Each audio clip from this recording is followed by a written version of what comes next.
Bismillahirrahmanirrahim. Assalamualaikum warahmatullahi wabarakatuh.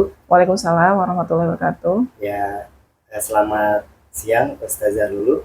Bagaimana Siang. kabarnya hari ini? Alhamdulillah Ustadz sehat. Alhamdulillah Kumaha sehat ya. sambulihna? Alhamdulillah saya juga sehat Ustazah. Terima kasih. Alhamdulillah. Sebelumnya saya ucapkan terima kasih jazakumullah dan kasiron Ustazah atas kesediaan waktunya untuk saya wawancarai siang hari ini, di mana pada kesempatan kali ini saya mendapatkan tugas untuk mewawancarai kepala sekolah terkait pengambilan keputusan yang terkait dengan nilai-nilai kebajikan sebagai seorang pemimpin.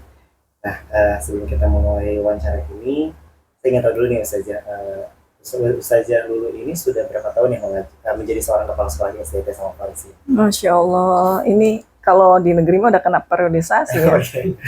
Dari 2007 Ustadz, sekarang 2004, 24, 2004 berarti hitung 17. sekitar belasan tahun ya Ustazah? Udah belasan tahun ya, Masya Allah. Berarti di selama belasan tahun itu otomatis pasti banyak sekali menemukan kasus-kasus atau permasalahan-permasalahan yang mungkin keduanya sama-sama baik ya, sama-sama memiliki nilai kebajikan, tapi sebagai seorang pemimpin untuk harus memutuskan keputusan yang terbaik gitu ya. Mohon. Untuk yang tujuannya sih untuk kebaikan kepada murid. Sumohon. Nah, selama ini nih Ustazah, bagaimana Ustazah dapat mengidentifikasi kasus-kasus bahwa kasus tersebut atau permasalahan tersebut adalah merupakan dilema etika bagi Ustazah sebagai seorang pemimpin?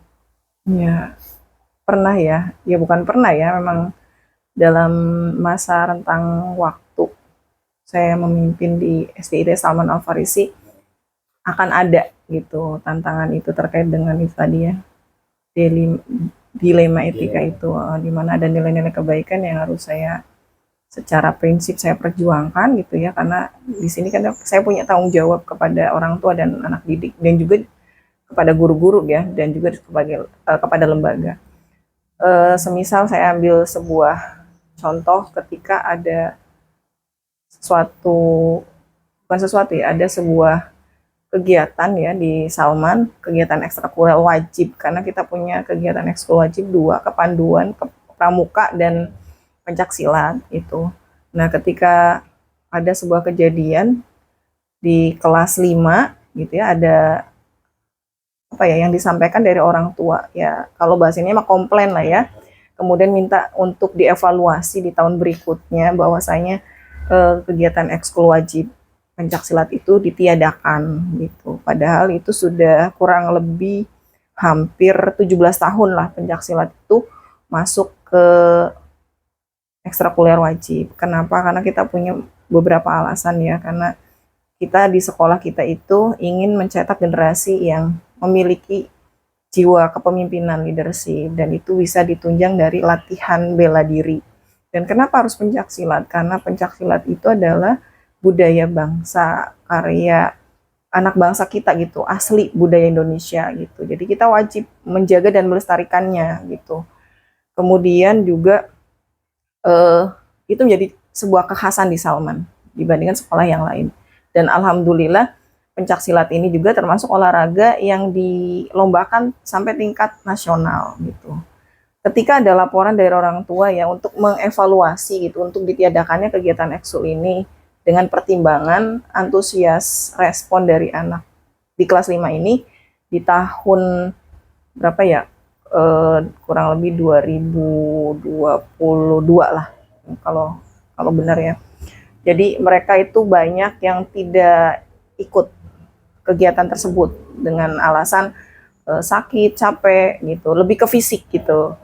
Tetapi di sini saya mencoba untuk menganalisa gitu, permasalahan ini ada masalah pasti ada sebabnya gitu ya. Dan ketika saya dapati ternyata memang ada sebuah komunikasi yang memang harus diperbaiki antara anak, guru gitu, kemudian orang tua dan juga lembaga. Karena di sini ternyata ada kesenjangan komunikasi antara guru dan anak ketika memang ada sebuah aturan dari sekolah, kemudian memang kita sivitas ya, sekolah itu harus memiliki soliditas gitu, tanggung jawab yang sama, bahwasanya ya itu harus ditaatin gitu ya. Tetapi ada kalanya sisi manusiawi mungkin gitu ya dari beberapa guru, sehingga menjadikan aturan itu menjadi longgar, sehingga itu ya dengan bahasanya dimanfaatkan anak-anak untuk menjadikan sebuah alasan untuk tidak ikut.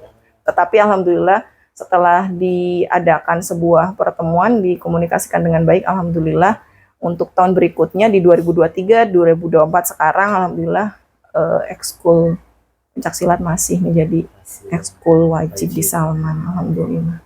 Nah, selama ini bagaimana nih Ustazah menjalankan pengambilan keputusan di sekolah ini, terutama untuk kasus-kasus di mana ada dua kepentingan yang sama-sama benar ya, atau sama-sama mengandung nilai kebajikan. Itu bagaimana cara menjalankan atau mengambilkan pengambilan keputusannya seperti apa? Ketika ada dua hal yang mungkin menurut orang tua tadi baik untuk anak-anaknya, tapi juga lembaga juga memiliki aturan dan juga memang baik untuk anak-anak juga gitu, secara iya betul. Akhirnya pada akhirnya memutuskan untuk ekskul ini tetap berjalan.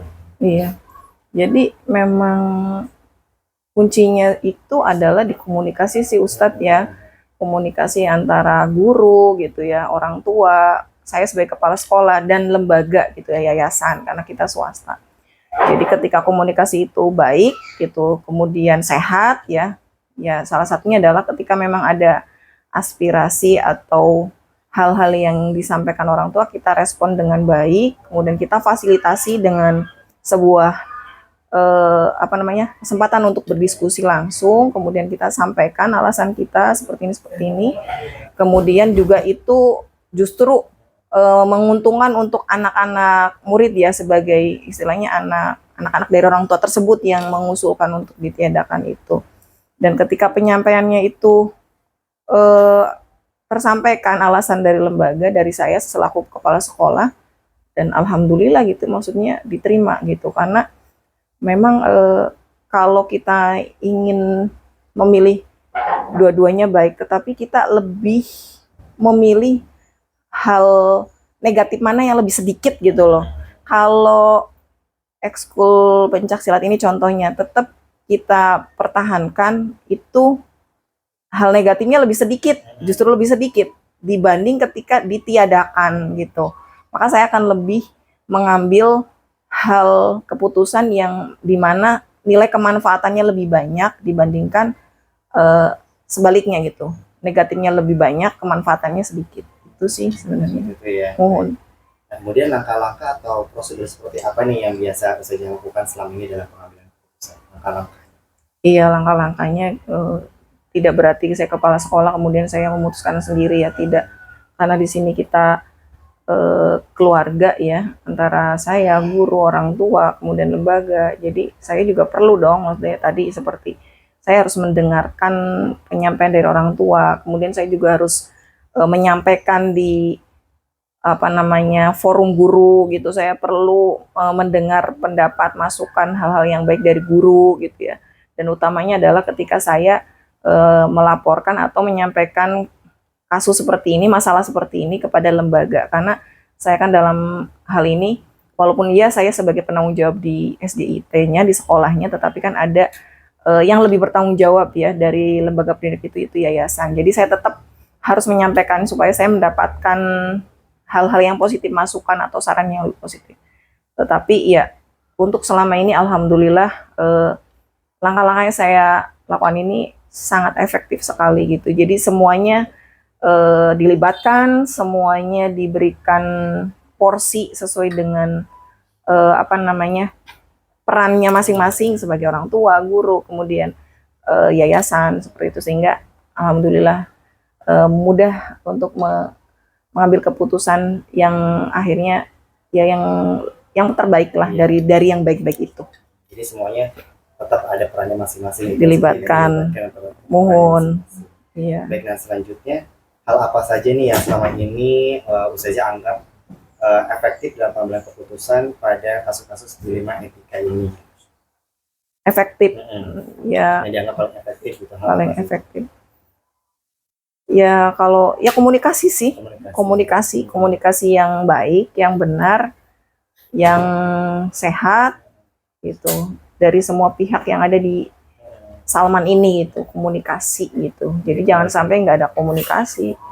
Jadi itu yang Jadi pada dengan komunikasi, insya Allah gitu ya, Iya. setiap permasalahan apapun yang dihadapi pasti Akan akan lebih efektif tersolusikan gitu ya. ya, lebih bisa diselesaikan, bisa dihadapi gitu lah. Kurang lebih seperti itu, Ustaz. Nah, untuk yang selanjutnya nih, dari setiap masalah atau kasus yang putus penyelesaian sampai akhirnya diputuskan keputusan yang terbaiknya, tidak mungkin serta merta jalannya mulus gitu ya. Saya pasti akan menemukan kendala, tantangan, rintangan. Nah, apa nih yang merupakan selama ini itu merupakan tantangan dalam pengambilan keputusan setiap menemukan kasus-kasus tertentu yang merupakan dilema etika sebagai seorang pemimpin? Tantangan yang paling terbesar adalah egonya saya sebagai pemimpin. Jadi ngerasa saya yang lebih tahu dari yang lainnya gitu. Sebenarnya egonya saya sih ketika memang ada yang memberikan saran terbaiknya, kemudian saya tidak open mind, tidak menerima dari yang lain, itu justru tantangan terbesar saya. Jadi yang paling saya harus kendalikan dan saya harus manage dengan baik adalah ego saya sebagai kepala sekolah gitu, karena yayasan juga punya hak gitu ya, guru juga punya saran terbaik, orang tua juga ya punya hak juga gitu menyampaikan evaluasinya gitu. Yang paling tantangan yang buat saya ya ego saya sendiri gitu. Baik, yang selanjutnya nih, ketika menghadapi kasus-kasus tersebut, ada nggak sih jadwal tertentu untuk penyelesaiannya, atau memang di saat waktu itu ada kasus langsung saat itu juga di tempat untuk penyelesaian atau pengambilan keputusan, atau memang ada terjadwal khusus gitu untuk pertemuan kah atau seperti apa? Iya. Biasanya kita lihat level masalahnya dulu gitu. Kalau memang levelnya memang tidak mudah gitu ya, mungkin lebih kompleks, ya kita pasti akan agendakan gitu dengan waktu tertentu. Tetapi ketika memang masalahnya levelnya ya ringan, mudah gitu ya, dalam artian saat itu juga bisa diputuskan, ya insya Allah langsung gitu. Kondisional aja. Ya. Iya, mohon. Nah, kemudian nih dari faktor-faktor ataupun misalkan hal yang bisa mendukung akhirnya keputusan itu diambil yang terbaiknya, ada atau tidak nih saja orang-orang yang membantu mempermudah jalannya pengambilan keputusan ini, atau faktor-faktor yang dapat mempermudah Ustazah dalam pengambilan keputusan terima nanti di lembaga kita ini? Ya ada gitu ya. Jadi pertama ya yayasan ya yang selalu mensupport, memberikan saran, masukan gitu. Kemudian guru-guru senior ya yang kurang lebih pengalamannya, terus ilmunya lebih daripada guru-guru yang baru atau yang ada ya ibaratnya apa ya, guru yang senior lah yang bisa saya jadikan partner tim untuk diskusi, untuk mencari pandangan atau memberikan apa namanya ya, akhirnya saya berani memutuskan mengambil sebuah keputusan yang terbaik. Ada faktor pendukungnya ya. Adalah ya, sebagai teman untuk diskusi gitu ada. Walaupun kadang-kala kita perlu satu forum juga, tetapi ada internal yang saya harus sampaikan ke guru senior ataupun kepada yayasan, diskusi internal gitu, nggak bersama-sama dengan orang tua atau guru yang lain. Baik Ustazah, ini pertanyaan yang terakhir nih. Dari semua hal yang telah disampaikan tadi, pembelajaran apa nih yang dapat dipetik dari pengalaman Ustazah sahabat kepala sekolah dalam pengambilan keputusan? Sebenarnya banyak banget ya, tapi ada beberapa hal yang sangat buat diri pribadi ya, ataupun nanti bisa bermanfaat lah ya ketika nanti di-share gitu, atau untuk Ustadz sendirilah pastinya yang akan jadi calon kepala sekolah ataupun pengawas ataupun trainer gitu ya. Jadi yang pertama adalah belajar menghargai orang lain gitu. Jadi orang lain akan dihargai dengan diberikan kesempatan menyampaikan pendapat atau diberikan kesempatan untuk ya ada waktu untuk berkomunikasi ya, menyampaikan hal-hal keinginan-keinginan, harapan-harapannya gitu kepada kita gitu sebagai kepala sekolah. Jadi belajar menghargai itu. Kemudian yang berikutnya adalah yaitu tadi memanage, melatih, belajar menundukkan ego kita gitu ya, supaya kita jangan merasa yang paling gitu, karena kan kepala sekolah pastilah ya merasa paling, ya saya lah yang paling berkuasa gitu. Itu sih kurang lebihnya. dan selebihnya banyak sih tentang keluarga ya, kita itu satu keluarga di sekolah. Terus yang lainnya adalah kita tidak punya arti kalau tidak ada orang lain. Banyak lah Ustadz. Banyak ya. Iya, kurang lebih itulah gitu. Mohon. Baik, saja terima kasih atas waktunya. Dari tadi pembicaraan kita, wawancara kita dari awal sampai akhir, saya dapat satu petik pelajaran ya dari Ustaz selaku pemimpin dalam mengambil keputusan adalah pentingnya komunikasi, ya. Pentingnya komunikasi antara pimpinan, kemudian dengan atasan, ketua yayasan dalam hal ini, terus kemudian dengan rekan guru di sekolah, terus juga dengan orang tua gitu. Komunikasi untuk bisa mencapai satu tujuan utama, ya, untuk kebaikan anak-anak didik kita. Iya, betul sekali. Yang kedua adalah nilai yang bisa saya ambil itu adalah dari pembicaraan kita, bagaimana kita sebagai seorang pemimpin bisa menundukkan ego gitu ya, belajar untuk memanage diri agar tidak merasa paling benar, paling tinggi jabatannya, paling berkuasa gitu ya, paling benar. Itu yang bahaya. Itu. Jadi itu yang bisa saya ambil. Masya Allah, banyak sekali pelajaran yang bisa saya petik juga dari pembicaraan kita siang hari ini. Saya ucapkan terima kasih saja dulu atas waktu dan kesempatannya. Sama-sama Ustaz. Diwawancara oleh saya. Semoga kedepannya ini bisa jadi bekal ilmu juga buat saya. Alhamdulillah, amin. Bisa jadi selaku pemimpin yang nanti bisa bermanfaat ilmunya juga dan kepemimpinannya. Amin, amin, amin. Terima kasih saja, saya tutup sama-sama pembicaraan kita siang hari dengan membaca hamdalah. Alhamdulillahirabbil alamin. Assalamualaikum warahmatullahi wabarakatuh. Waalaikumsalam warahmatullahi wabarakatuh.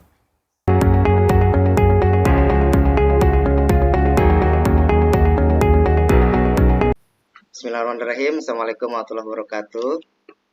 Waalaikumsalam warahmatullahi wabarakatuh. Selamat pagi menjelang siang Bu Heni. Selamat siang juga Pak Arifin. Alamin ya. Terima kasih sebelumnya sudah meluangkan waktu untuk saya bisa berdiskusi nih Bu Heni terkait tentang pengambilan keputusan yang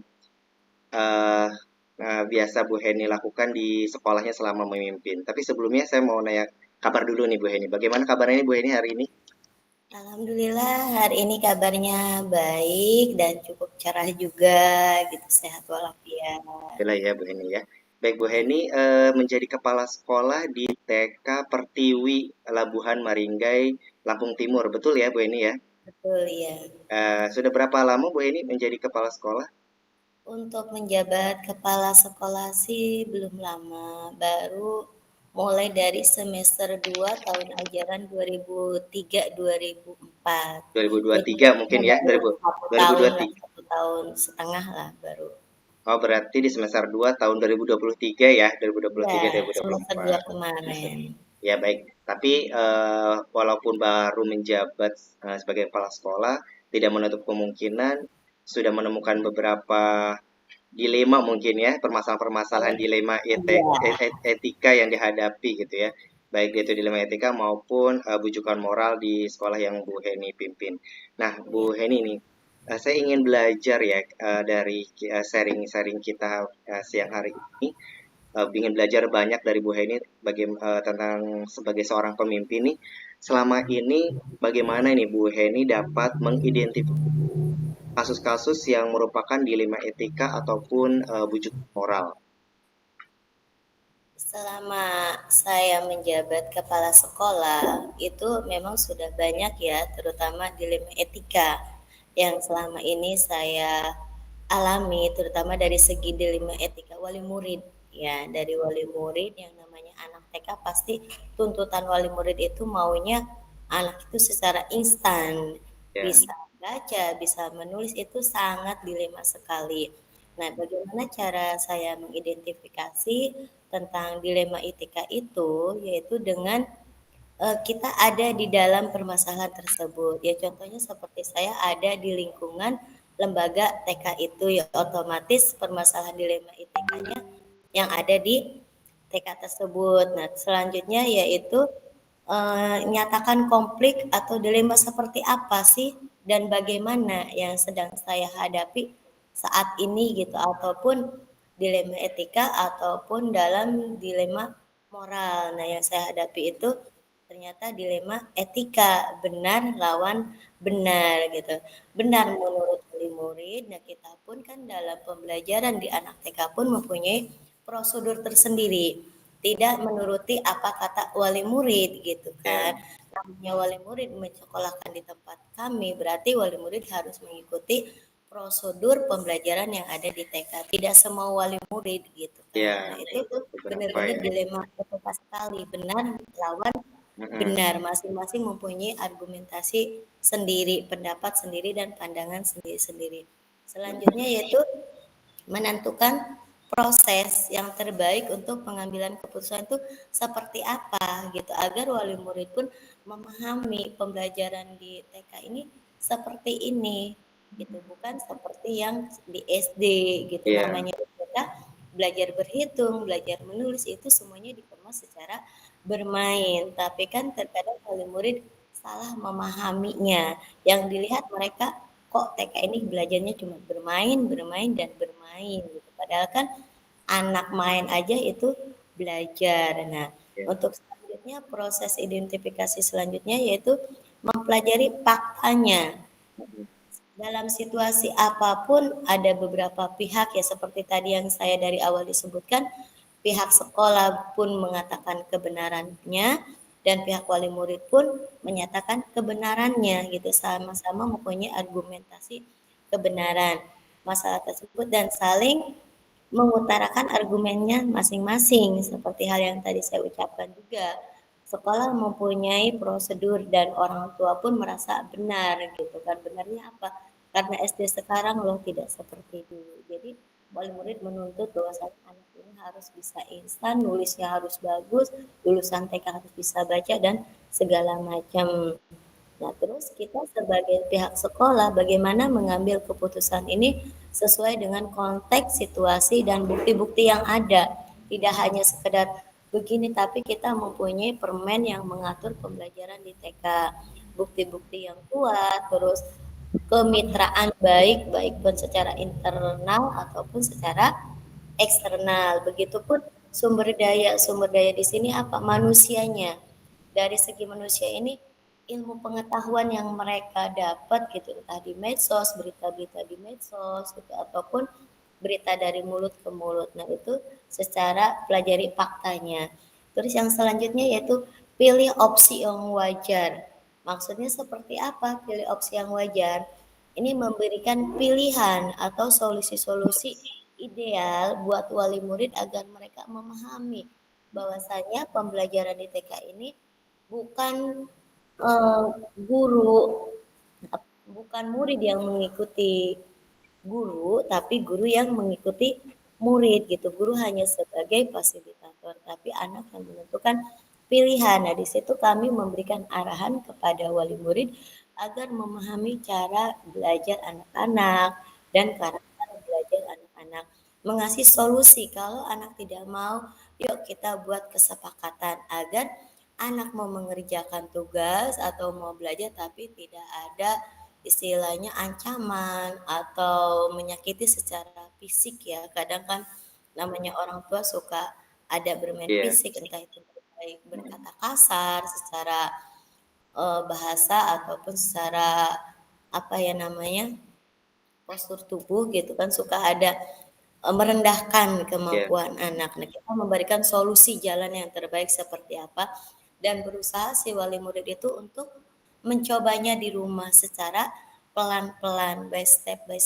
Nah, Iya, iya. untuk selanjutnya yaitu memahami nilai dan tugas. Nilai-nilai manakah yang bertentangan?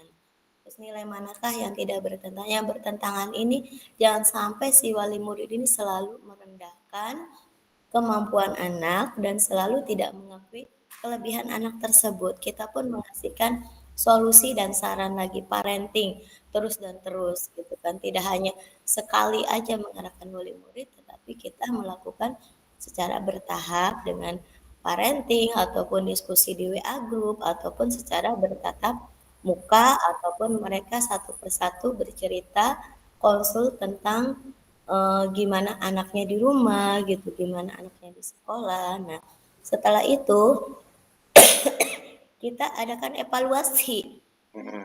Nah, setelah kita adakan evaluasi, apakah dari opsi pilihan tadi lebih banyak manfaatnya ataupun banyak kerugiannya dari solusi yang kita sarankan ke wali murid itu. Nanti kan wali murid ada jeda berapa minggu ataupun ada jeda berapa bulan.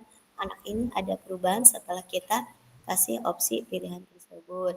Setelah ada evaluasi, kita pun mempertahankan. Mempertahankan apa? Mempertahankan yang sudah ada, mempertahankan yang sudah baik. Oh, cara seperti ini sudah baik, ya kita pertahankan dan kita terus memperbaiki dan memperbaiki lagi agar solusi tersebut tetap berjalan dengan baik dan terus hasilnya pun menjadi lebih baik. Setelah dievaluasi, setelah dipertahankan, nah kita apa namanya? Ada tindak lanjut Hmm. tindak lanjut dari hasil keputusan itu. Apakah keputusan saya ini berdampak baik atau hanya sebelah pihak. Nah, itulah proses dari identifikasi kasus-kasus yang saya hadapi selama ini. Seperti itu, Pak Nah, Arifin. berarti nah, yang tadi saya bisa tangkap bahwa kasus permasalahan yang dihadapi Bu Heni di sekolah itu adalah dilema di antara satu sisi orang tua ingin ketika anaknya memasukkan ke TK ya, Bu Heni ini eh, ingin langsung bisa calistung gitu ya, baca tulis Nah, hitungnya. iya, seperti Tapi itu. tapi di sisi lain peraturan apa untuk di TK itu tidak menekankan kepada calistung gitu. Itu ada fasenya Iya. gitu ya di SD gitu. Nah, itu hasil identifikasinya dari Ibu Heni ya, luar biasa.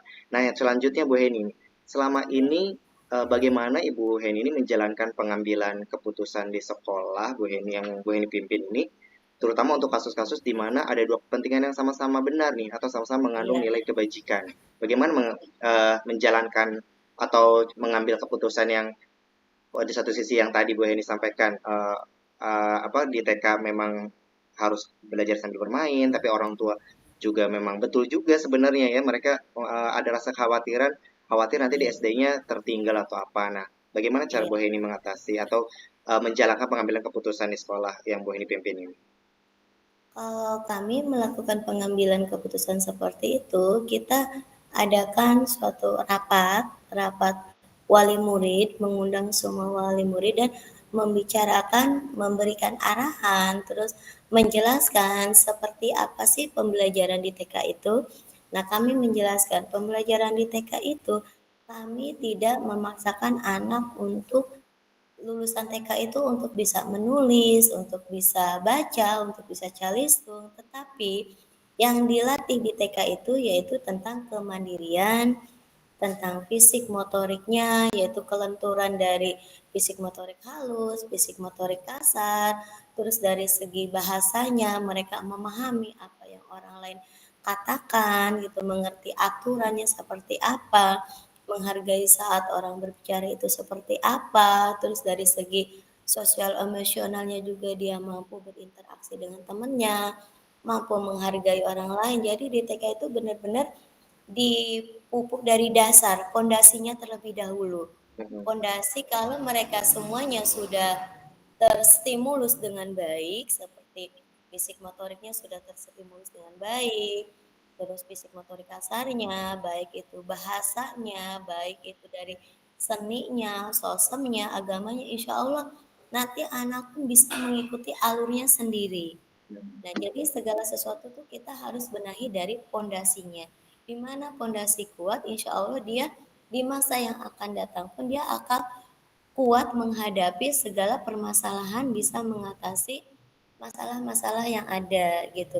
Jadi mereka itu tidak mudah putus asa, tidak mudah down gitu. Dia siap menghadapi tantangan yang ada. Nah, itulah di TK. Kalaupun anak itu mampu bisa berhitung itu adalah bonus dari pinterannya dan kita pun tidak lepas tetap mengajarkan berhitung tetapi semua dikemas secara bermain. Kami tidak memaksakan kehendak harus A, harus B, harus C. Kami tetap menyediakan pembelajaran, baik itu berhitungnya ada, baik itu bahasanya ada, tetapi anak yang memilih kegiatan tersebut sehingga anak itu merasa senang, merasa bahagia, tidak ditakut-takutin. Kalau anak sudah senang, sudah bahagia, otomatis sel-sel otaknya akan terbuka. Jadi mereka pun gampang menyerap ilmu yang diajarkan. Nah, kita memberikan pengarahan seperti itu. Dan di rumah pun, kalau mereka belajar, stimulus dulu perkembangan motorik halusnya. Gitu. Jangan langsung dijejelin yang masalah-masalah yang berat, dipaksa atau gimana. Iya, untuk jangka pendek mungkin dia mampu menjalankan, tapi lihat untuk jangka panjang ke depannya. Seperti itu. Jadi diadakan rapat, diskusi dan secara komunikasi secara baik lah gitu, tidak terputus antara baik itu secara terjadwal ataupun tidak terjadwal dan konsekuensi konsisten dengan apa yang kita rencanakan dengan apa yang kita jalankan sekarang. Iya, iya. Berarti eh, apa menjalankan pengambilan keputusannya itu tidak sepihak ya. Jadi tetap Iya, dibicarakan dengan tetap dengan dibicarakan. orang tua. Baik. Iya, Nah, biarpun orang selanjutnya, tua pun paham, oh ya, seperti ini loh pembelajaran di TK. Jadi ya, ada berhitung tetap ada, tetapi dikemas dengan bermain. Baca pun ada, tetapi dikemas secara bermain. Jadi anak itu tidak merasa sedang dilajarin. Jadi anak itu merasanya, oh saya loh lagi bermain gitu kan. Namanya TK memang dunia anak-anak, dunianya bermain. Janganlah mereka mengganggu masa keemasan anak-anak itu karena masa keemasan anak-anak itu tidak akan terulang dua kali. Nah, selanjutnya Bu ini yang ketiga nih pertanyaan yang ingin saya sampaikan. Langkah-langkah atau prosedur seperti apa yang biasa Bu ini lakukan selama ini dalam pengambilan keputusan selain tadi dengan rapat gitu ya, dengan rapat berkolaborasi dengan orang tua. Ada nggak langkah-langkah lain atau prosedurnya seperti apa gitu ya ketika melakukan pengambilan keputusan gitu, ketika menghadapi dilema etika ini? Langkah-langkahnya yaitu ya tetap seperti tadi ya, rapat dengan wali murid, setelah rapat wali murid kita pun rapat lagi secara intern bersama dengan rekan sejawat yang ada di sekolah dan kita pun misalnya meminta pemangku kepentingan sepertinya kayak seperti ketua yayasan ataupun ketua organisasi yang ada gitu. Jadi tetap ada prosedurnya dari tahap 1, tahap 2, tahap 3 itu sesuai prosedurnya dan kita pun mengacu kepada permen yang mengatur tentang pembelajaran di PAUD, baik itu pembelajaran kurikulum merdeka ataupun pembelajaran K13. Itulah prosedurnya dalam mengambil keputusan. Jadi saya sebagai kepala sekolah pun tidak mengambil keputusan sendiri, tetap mengambil pendapat dari yang lainnya juga. Nah, selanjutnya hal-hal apa saja yang selama ini Bu Heni anggap efektif nih dalam pengambilan keputusan pada kasus-kasus dilema etika? Yang untuk menjalani ini tetap itu salah satu kuncinya itu komunikasi. Kita tidak lepas dari komunikasi melalui WA group ataupun informasi-informasi di medsos tentang pembelajaran di PAUD itu seperti apa dan istilahnya setiap hari pembelajaran pun kita selalu posting di Facebook biar wali murid tahu oh hari ini belajar menggambar atau hari ini belajar berhitung tetapi dikemas dengan berhitungnya bermain gitu. Kita tidak lepas yaitu dengan komunikasi yang baik, kita jalin hubungan yang baik agar pengambilan keputusan ini tidak berat sebelah pihak. Iya, jadi tetap komunikasi nomor satu gitu ya Bu ini Ya, ya. supaya Sama dengan tidak ada wali, miscommunication ya, gitu. ya, Kalau terutama kita dengan orang tua berkomunikasi, murid ya. sebagus apapun sekolah, pasti akhirnya akan berujung salah pemahaman. Gitu. Nah, selanjutnya hal apa saja yang selama ini merupakan tantangan dalam pengambilan keputusan ketika dihadapi oleh kasus dilema etika? Apa sih tantangannya yang pernah dihadapi Bu Heni? Kalau tantangan otomatis yang paling berat itu dalam diri sendiri ya. Satu, kenapa dikatakan tantangan yang paling berat dalam diri sendiri itu? Kita harus menomorduakan egois kita. Jangan mentang-mentang saya loh kepala sekolah, jadi semua keputusan ada di tangan saya. Itu tidak boleh seperti itu. Walaupun kita kepala sekolah, tetap kita harus legowo. Kita harus tetap meminta pendapat orang lain dan itu yang paling saya takutkan itu saya takut mengambil keputusan yang salah, salah langkah gitu.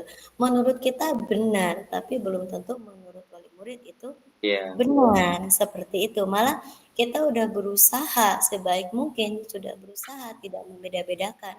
Namanya wali murid dari sekian banyak pasti ada merasa yang anaknya tidak diperhatikan lah, ada anaknya yang merasa dinomor duakan gitu kan.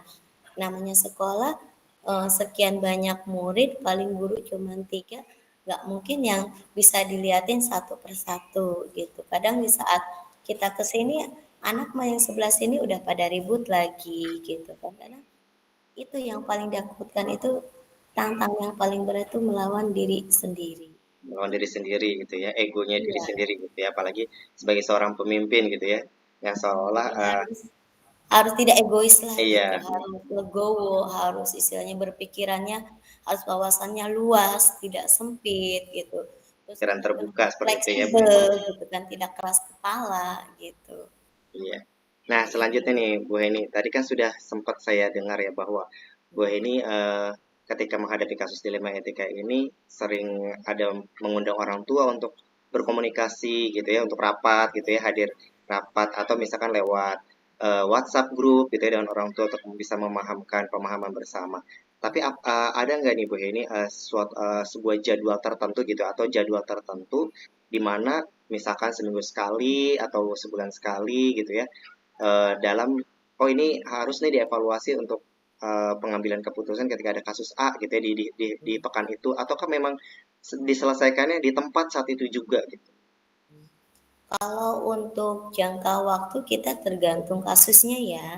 Kita tidak bisa menyatakan, oh dalam seminggu sekali, namanya anak kan prosesnya berbeda-beda setiap anak. Dan pemahaman wali murid pun satu sama lain itu tidak sama. Gitu. Jadi setiap hari pun kita selalu mengevaluasi gitu. Dari evaluasi, dari hasil belajar anak, kadang dikonfirmasikan ke wali murid gitu. Ada yang wali murid memahami, sekali kita menjelaskan mereka udah paham, Hmm, tapi ada wali murid yang lain itu butuh proses, malah dia selalu menuntut dan menuntut terus gitu kan. Kami memberi waktu, tolong kasih kepercayaan anaknya minimal 1 semester atau kita lihat 1 bulan perkembangannya seperti apa gitu kan. Biasanya anak-anak itu ada perubahannya di semester 2, perubahan secara drastisnya gitu. ya, Kalau waktu secara terjadwal sih untuk penyelesaian masalah tidak ada. Namanya ini dilema etika ya, gitu kan.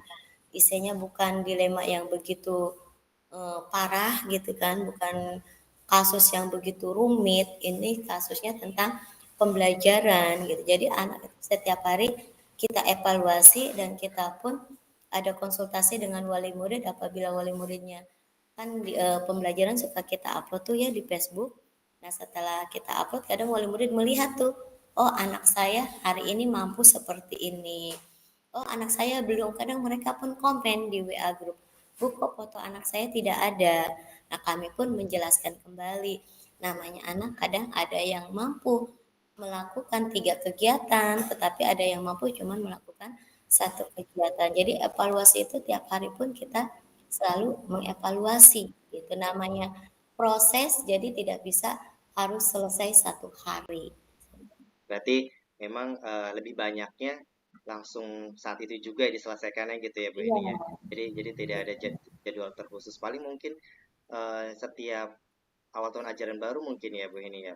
iya tahun Ada juga ajaran ya. baru, terus biasanya pembagian lapor kita evaluasi lagi, ataupun misalnya ada kegiatan seperti mau ada Agustusan, kita pun di situ sambil kumpul lagi, sambil menyisipkan lagi perkembangan anak-anaknya seperti apa, kemampuan anak-anaknya seperti apa, dan kita pun menanyakan perkembangan di rumahnya seperti apa. Apakah anak sedang mencolet apa bercoloteh gitu tentang di sekolah, mah tadi aku belajar ini loh gitu kan. Anak-anak kadang kan pulang suka bercerita Iya. gitu kan. Nah dari Nah, situ. selanjutnya nih Bu Heni, ada nggak sih seseorang atau faktor lain yang selama ini tuh bisa mempermudah gitu ya, atau membantu Bu Heni dalam pengambilan keputusan dalam kasus-kasus dilema etika ini? Kalau untuk orang ya pasti kita perlu orang untuk menengahkan ya. Ya, Di lingkungan ini pasti saya selalu meminta keputusan dari ketua yayasan.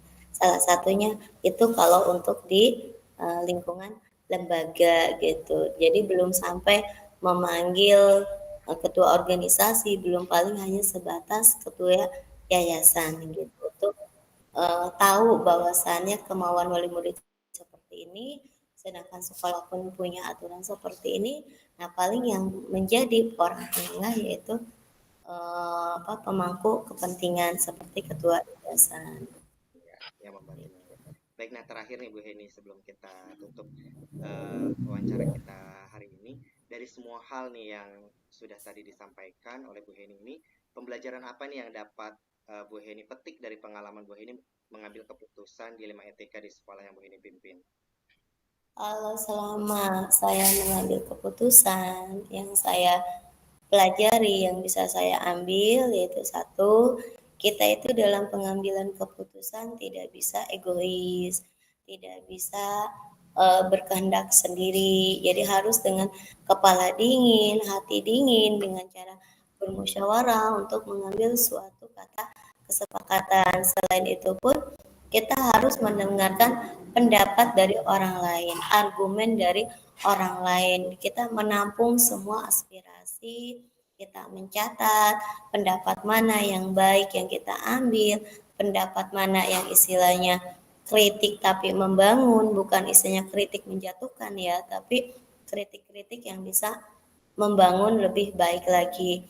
Bukan itu aja, terus kita pun misalnya melibatkan dari pihak luar juga gitu. Jadi tidak satu keputusan, jadi kita misalnya mengambil keputusan dari pihak-pihak lain, tidak cukup karena saya kepala sekolah, saya ini semua keputusan dari saya, tidak seperti itu.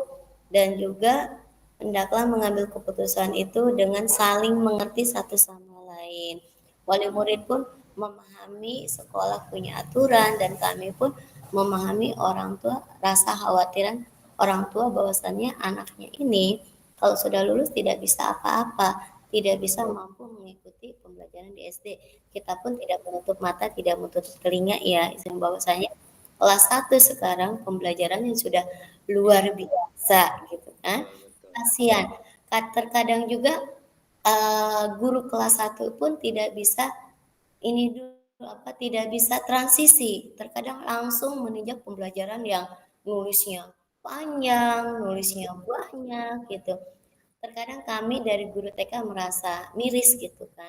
Baru 1 bulan 2 bulan kok pembelajarannya langsung tidak transisi dulu gitu kan. Biasanya bertahap.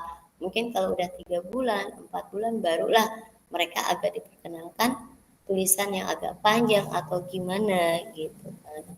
Mungkin kalau di sekolah-sekolah lain ya mungkin enggak, cuman pengalaman yang sudah pengaduan wali murid yang sudah di SD kelas 1 mereka mengeluhkan seperti itu. Kalau TK harus nulis banyak itu kan bukan ranah kami. Ranah kami hanya nulis paling banyak ya 2 kata, itu pun tidak diwajibkan anak harus nulis 1 lembar sampai bawah. Kemauan anak-anak mau 5 baris silakan, yang penting motorik halusnya ini selalu terlatih, selalu terstimulus. Nah, seperti jadi terus bermacam-macam karakter wali murid. Oh, jadi kami pun bisa memahami. Kami harus mengambil keputusan seperti ini. Seperti itu. Banyak sekali pokoknya pelajaran yang saya dapat ambil dari pengambilan keputusan dilema etika ini. Wah, ya keren nih Bu Heni. Saya jadi banyak pelajaran yang bisa saya ambil juga nih dari cara Bu Heni mengambil keputusan di saat menghadapi kasus-kasus dilema etika yang di sekolah yang Bu Heni pimpin gitu ya. Intinya yang tadi yang tadi saya tanyakan hasil wawancara ini, kesimpulannya yang saya dapat simpulkan bahwa ketika kita ingin sebagai seorang pemimpin mengambil keputusan dilema etika ini tidak boleh mengandalkan ego ya Bu ini ya. Jadi harus Iya, tetap harus berkomunikasi, berkolaborasi dengan berbagai stakeholder pemangku kepentingan ya, salah satunya orang tua, ya guru di lingkungan sekolah dan juga tadi oleh ketua yayasan.